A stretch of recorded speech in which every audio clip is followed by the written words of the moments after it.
Advantages and limitations of environment accounting. Okay, क्या क्या advantage है एनवायरनमेंट अकाउंटिंग हम लोग क्यों मेंटेन करते हैं उसके बारे में हमने डिस्कस किया। ओके, IFRS में भी उसके बारे में काफ़ी कुछ बताया हुआ है, बट उसके बेनिफिट्स क्या मिलेंगे कंपनी को।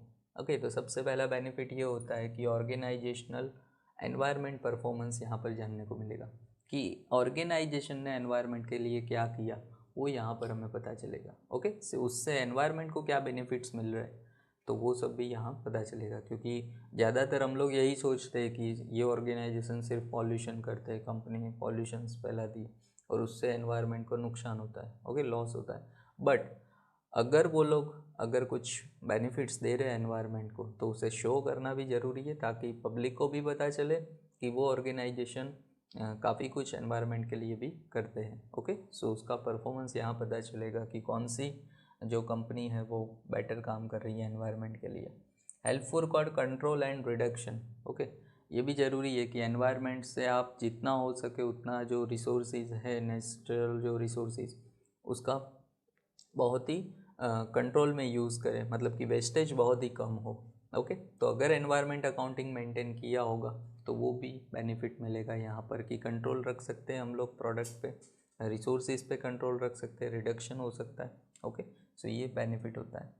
Helpful for measurement of environmental problems. Okay, अगर एनवायरमेंटल कोई प्रॉब्लम है तो उसे मेजर करने के लिए भी एनवायरमेंटल अकाउंटिंग ज़रूरी है। ओके, मतलब कि अगर कोई पॉल्यूशन ज़्यादा हो रहा है, ओके, या तो फिर कोई सॉइल पॉल्यूशन है, वाटर पॉल्यूशन है, ये अगर ज़्यादा हो रहा है वो कंपनी से तो उसका मेजरमेंट हो सकता है और उसे कंट्रोल में रख कर फिर वो पॉल्यूशन को कैसे कम किया जाए वो यहाँ पर डिसीजन लेने में इम्पोर्टेंट है। ओके, सो ये भी एक बेनिफिट है, एडवांटेज है।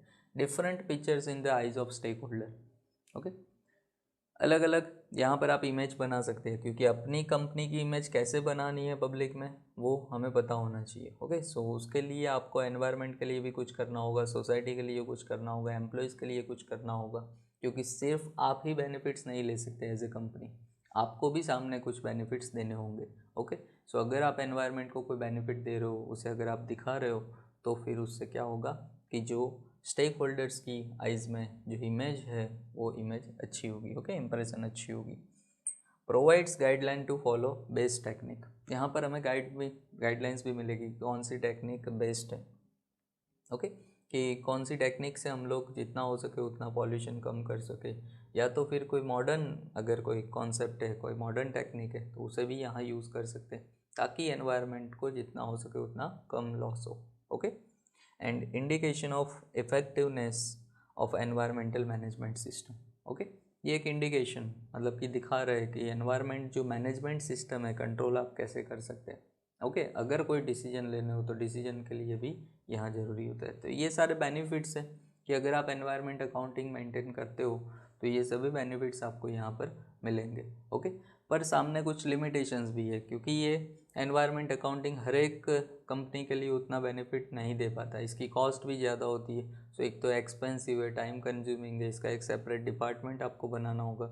ओके, और उसका नॉलेज प्रॉपर होना चाहिए, एनवायरनमेंट अकाउंटेंट होना चाहिए कि जिसको एनवायरनमेंट का भी नॉलेज हो प्लस अकाउंटिंग का भी नॉलेज हो। ओके, ये दोनों नॉलेज उसके पास होना चाहिए, तब जाके वो अकाउंटिंग मेंटेन रख सकता है। ओके, तो वो सारे तो है ही। दूसरे, difficult to measure cost and benefits. कई बार ये डिफ़िकल्ट हो जाता है कि जो कॉस्ट है एनवायरनमेंट के पीछे जो हमने कॉस्ट की है और सामने जो बेनिफिट्स मिले हैं वो कितने हैं, उसकी आइडेंटिफिकेशन करना डिफ़िकल्ट हो जाता है। ओके, उसे मेज़र करना डिफ़िकल्ट होता है।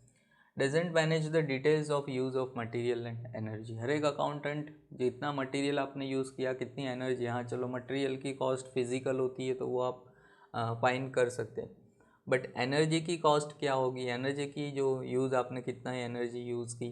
ओके, वैसे तो अब तो सारे मेजरमेंट अवेलेबल है, बट फिर भी उसे प्रॉपर मैनेज करना या तो प्रॉपर उसको यूटिलाइज़ करना कई बार डिफ़िकल्ट हो जाता है। ओके, सो इसलिए ये भी एक लिमिटेशन है एनवायरनमेंट अकाउंटिंग की, क्योंकि अगर आप करेक्ट अमाउंट नहीं लिखोगे तो भी अकाउंटिंग जो है वो रॉन्ग होगा। ओके, तो जो आपने जितनी भी कॉस्ट उस पर के पीछे जितना भी एक्सपेंस किया वो सब लॉस में कन्वर्ट होगा। कोई स्टैंडर्डाइज मेथड नहीं है। वैसे ये कॉन्सेप्ट न्यू है, मॉडर्न कॉन्सेप्ट है, बट मॉडर्न कॉन्सेप्ट होने के बावजूद इसके बारे में कोई स्टैंडर्डाइज मेथड यहाँ अभी तक डिसाइड नहीं हुई है कि कौन से फॉर्मेट में आप एनवायरनमेंट अकाउंटिंग लिख सकते हैं। ओके, यहाँ पर ऐसी कोई फिक्स फॉर्मेट नहीं है। यहाँ पर सिर्फ और सिर्फ उसका कॉन्सेप्ट अभी तक हमें पता है, बट उसको डिटेल में अभी तक कोई एक्सपर्ट नहीं जान पाए। ओके, और उसको कंपेयर करना डिफ़िकल्ट हो जाता है। ऑब्वियसली कोई स्टैंडर्डाइज मेथड नहीं होगी तो हर एक कंट्री के जो एनवायरनमेंट अकाउंटेंट है वो डिफरेंट वे में उसे शो करेंगे। अब जब स्टैंडर्डाइज मेथड नहीं है तो कंपैरिजन करना भी डिफ़िकल्ट हो जाता है।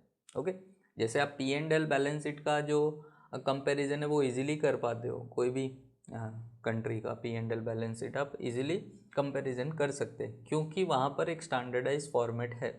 ओके, बट यहाँ ऐसा कोई अभी तक स्टैंडर्ड फॉर्मेट नहीं है, इसलिए कंपैरिजन करना डिफ़िकल्ट हो जाता है। अकाउंटिंग, फाइनेंशियल अकाउंटिंग सिस्टम पे ये डिपेंड करता है, फाइनेंशियल अकाउंटिंग डेटा पे ये डिपेंड करेगा।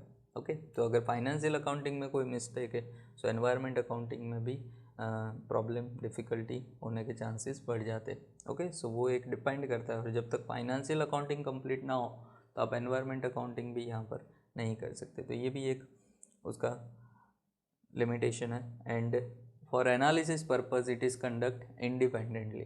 ओके, इसको हम लोग जनरली एनालिसिस के टाइम पे क्या करते हैं, एनवायरनमेंट अकाउंटिंग को एक इंडिपेंडेंट कॉन्सेप्ट की तरह यूज़ करते हैं। बट बेसिकली एनवायरनमेंट अकाउंटिंग हमने यहाँ देखा कि वो cost account, financial account, management account, national account, ये सभी पे डिपेंड करता है। अब जब ये सारे अकाउंट पे डिपेंड करता है सो फिर आप उसे इंडिपेंडेंटली एनालाइज नहीं कर सकते। ओके, क्योंकि इंडिपेंडेंटली एनालाइज करते हो इसलिए प्रॉपर जो एनालिसिस है, प्रॉपर जो इन्वेस्टिगेशन है वो नहीं हो पाता, इसलिए यहाँ पर वो भी एक लिमिटेशंस है। ओके, सो बेसिकली इस चैप्टर में से एडवांटेजेस लिमिटेशंस ज़्यादा रिपीट होते हैं। ओके, सो उस पर ज़्यादा फोकस करना। बाकी के जो हमने क्वेश्चन डिस्कस किए, फॉर्म्स लिए, हमने स्कोप किया या तो IFRS के साथ रिलेशन है वो भी एक बार स्टडी करना। ओके, और अगर कोई डाउट हो तो आप पूछ सकते हैं। यहाँ पर एनवायरनमेंट अकाउंटिंग हम लोग ओवर करते हैं। ओके।